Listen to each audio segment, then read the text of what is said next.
Vote বলি চায়, মানুষ বলি। তা যদি না হয় তো ভোটের আগে পরে রক্ত ঝরা তেমন ট্র্যাডিশন হয়ে দাঁড়িয়েছে কেন?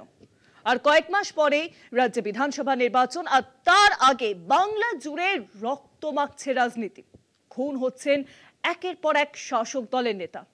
গত এক মাসে রাজ্যের নানা প্রান্তে তৃণমূল নেতা কর্মীর ধারাবাহিক হত্যা নিয়ে এবার কড়া বার্তা দিয়েছেন মুখ্যমন্ত্রী মমতা বন্দ্যোপাধ্যায়।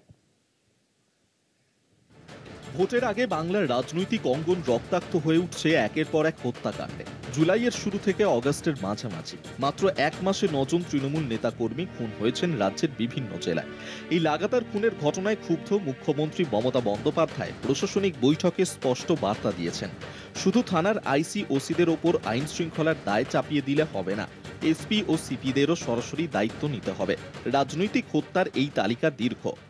10ই জুলাই 2025 মালদহের লক্ষ্মীপুরে জন্মদিনের পার্টি থেকে ডেকে পিটিয়ে কুপিয়ে খুন তৃণমূল নেতা আবুল কালাম আজাদকে।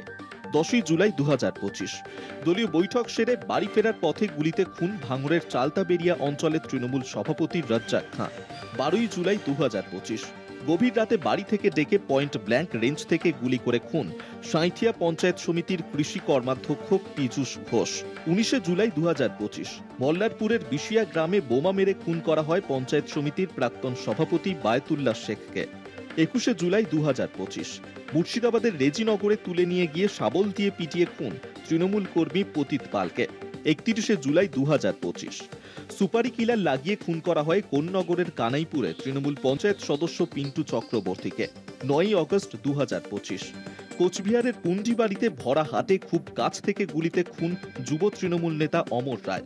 11ই অগস্ট 2025 বাঁকুড়ার সোনামুখীর চকাই গ্রামে গুলিতে খুন তৃণমূলের বুথ আহ্বায়ক সেকেন্দার খান।